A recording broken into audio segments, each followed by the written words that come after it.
Slate 1, take 1. Interview with Graham McInerney, Vietnam film. Graham, you went up in a Phantom jet one time. What was the experience like? That was a fantastic experience, David. In fact, probably the most exciting that I had while I was in Vietnam. I was called from Da Nang to tell me that I had my chance to go up in a Phantom. At that time, the A Shau Valley was very big in Vietnam, and we flew out of Da Nang to bomb and rocket this area in the A Shau Valley. I thought I'd be able to get still pictures. I had a small Leica camera. When I arrived at the unit, I was given a 20-minute instruction on the May and Baker ejection seat, stuck in this Phantom, and that was it. Anyway, we got up there. The chap that was flying this had something like 1,900 hours on Phantoms, which is quite fantastic for that type of plane. And he was starting his bombing and strafing runs inverted at 14,000 feet. At 9,000 feet, he'd flip her over and continue straight in. Just dropping straight down? Yes, just aiming the aircraft straight at the target. I couldn't see anything because I was in the back seat, had a big console in front of me. And my only chance for pictures was as the plane pulled out and climbed for the next run. But unfortunately, I'd been to a party the night before and the G-forces were just too much for me. My face was absolutely drained. I was almost blacking out. My camera felt like a house brick. So I just had to sit and half see what was happening. I think I finished up taking pictures of myself instead of what was going on. But I thoroughly enjoyed it.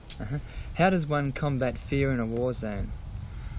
Well, that's pretty difficult. I guess everybody that's up there is frightened at some stage or another. I think partly your job, the fact that you've got something to do, keeps your mind away from those sort of things. Much the same as a highly trained soldier. This is the whole idea of discipline. Really, it's very hard until it happens. I know at times that I was certainly frightened. Probably I helped to combat fear by trying to burrow as deeply into the ground as I could. There was one incident where I think an officer took you aside. Oh, that was when I first got to Vietnam, and I think anybody that goes up there, they don't really consider the consequences. You just don't think anything's going to happen to you. But at Nui Dat, the Australian base camp, just before I went out on my first patrol, this PRO officer took me aside and said, "Now look, you know, what the devil are you doing up here? You've got a wife and kids. You're not carrying weapons. The VC, they're not going to know whether you're a pressman. They're not going to care. You could just go out there and get zapped," I think was the term, just like that. And for the first time it hit home to me. I think I spent the rest of that day on the latrine at Nui Dat, but nevertheless I went out. What was your motivation in going up to Vietnam? I had several reasons. I think probably the main one was that I wanted to get better news experience. Yeah. I just felt that it would help getting the all-round experience up there and the chance to do some really newsworthy stuff. I'd also had a fair bit of time in the Army and the CMF after the National Service days, so I was interested in the Army.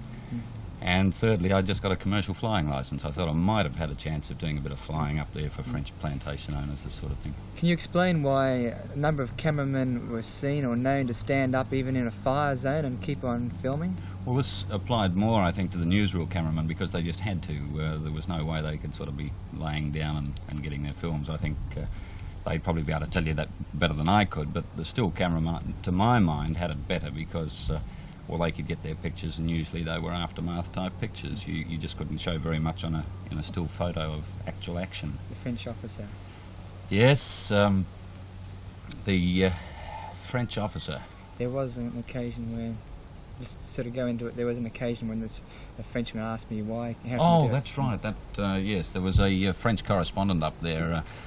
I hadn't had any experience of drugs or anything like this when I went to Vietnam, and I remember a time at Da Nang, I got talking with this French correspondent, and he said, asked me if I was interested in smoking pot or whatever it was. He had a few smokes with him, and I said, no, I've never touched the stuff. And he said, well, how do you go out in operations? How do you do it if you don't sort of have a few smokes before you go out? At that stage, probably I hadn't been there long enough to have had the frayed nerves that he might have had. But you think that a number of cameramen relied upon drugs so they could go into a war zone? Well, I can't say that because I don't know from first-hand experience, but I suspect some did. Some did rely on drugs, yeah. Can you relate to me? You were wounded up in Vietnam. That's Can you right. relate to me how that happened? Yes, I was over near the Cambodian border at the time. We'd been sent out on an operation where Troops had been seen coming in from the Cambodian border, bringing supplies, weapons, etc. And I was flown in on a helicopter assault with American troops who swept the area. They found signs of activity there. There were roads had been built, there were bunkers alongside the roads, and from the first day that we were in there was what you might call sporadic action, where there were single blokes in these individual bunkers along the road. We took a few prisoners, but eventually, as we got further into this particular jungle area, we came to quite a big base complex, big bags of rice, 200-pound bags of rice stacked in the jungle, caches of ammunition, rockets, etc. At the particular time, it was about 3 o'clock in the afternoon. The unit had been on the move since early morning. They were pretty fagged out and short of water, and they delegated a water party to go down to a stream to get water. Well, I took my own water bottles down rather than rely on somebody to get it for me. We got down to this eroded cutting by the side of the stream, and it was so narrow that only about 6 blokes could get in at a time. There were about 30 blokes in the party. So we filed in sixes, and about 2 groups had gone through, and I was due to go through in the next group, when just suddenly there was automatic fire and grenades lobbing all round us. They'd ambushed us. They'd known the Americans' technique, which seemed to be to always follow made tracks, and I might just mention here that the Australians work differently. They always seem to create their own tracks when they're out on patrol, and I think they therefore surprised VC or whoever they were after, but the Americans followed tracks, and this is how they quite often got ambushed. Anyway, I hit the ground with everybody else. Within the first few seconds there were blokes screaming and yelling, and then I was hit. It was just like a hammer blow on the bottom of my boot, and You were hit by what? it was an automatic round, or I found out afterwards it was an automatic round.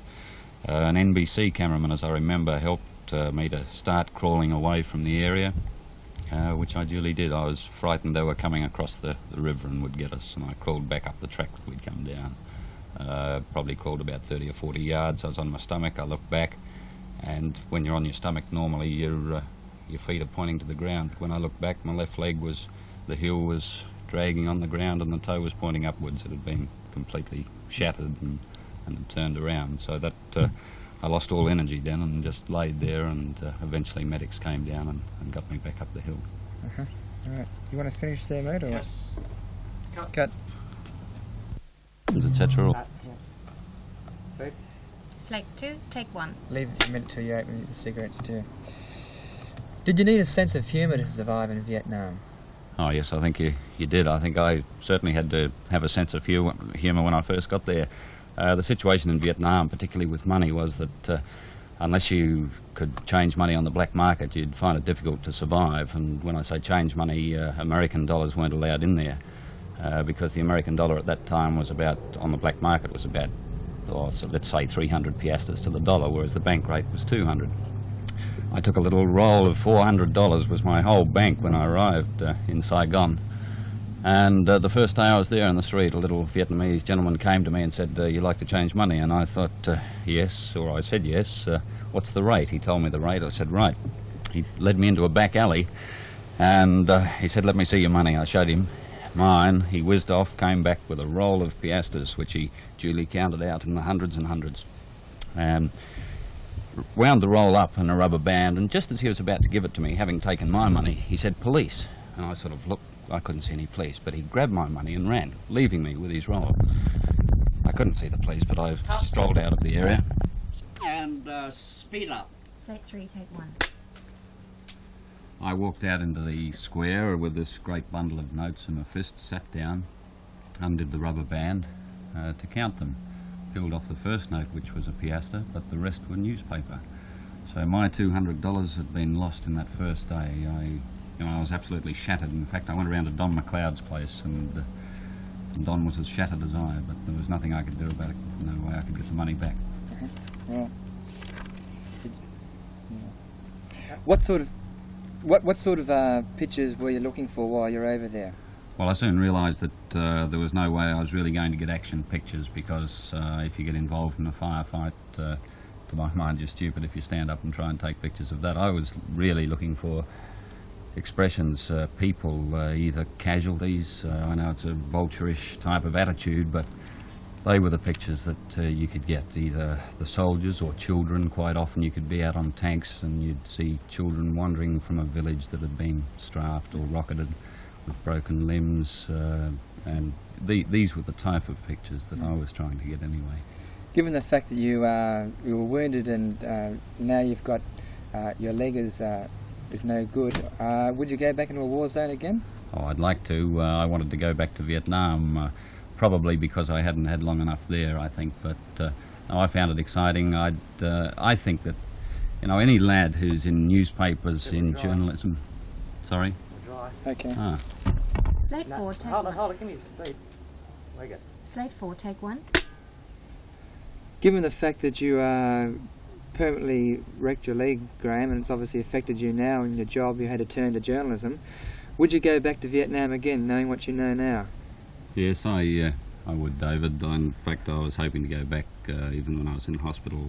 My job was held for me for 12 or 18 months, but no, I'd go back, and I think anybody in the media, news business is silly, particularly the young blokes today, not to take the chance to get away to a war zone. It's a marvellous experience. There's the Middle East at the moment, Africa. There's plenty going, and once you get out of Australia you get the opportunities. You might strike a lot of red tape here, but once you're on the spot you can create some marvellous opportunities and finish up with some marvellous jobs. How did the Americans treat the Vietnamese? To my mind, in some ways, I think they treat them as second-class citizens. This is only my experience, but I don't know, I think the Americans sort of forgot that a lot of Vietnamese, not only were they fluent in French, but they also spoke reasonably good English, so that they had at least a couple of language advantages over the Americans. But this was just my impression. I don't think they treated them well. While you were out in the field with the ordinary soldiers, the fighting soldiers, did you get the impression that they supported or thought the war was a lost cause? With the Americans? I think it depended whether they were conscripted or whether they were volunteers. I mean, I struck Americans who were on their third tour of Vietnam as volunteers. Then there were others who just couldn't wait to get back. I think there was certainly a lot of talk about the pros and cons of the war, whether they should be there, etc. But they fought a different war to the Australians as well, different style of war. What was the attitude of the Australian soldiers to the war? Oh, I think the Australians were happier about the situation. I don't mean about the war, but they accepted the fact that they had to go up there, do their 12 months, and although there was a lot of talk in the papers at the time about conscription and folks being forced to go up there, I don't think I can recollect of finding anybody who wasn't keen to do his tour. Good. Cut.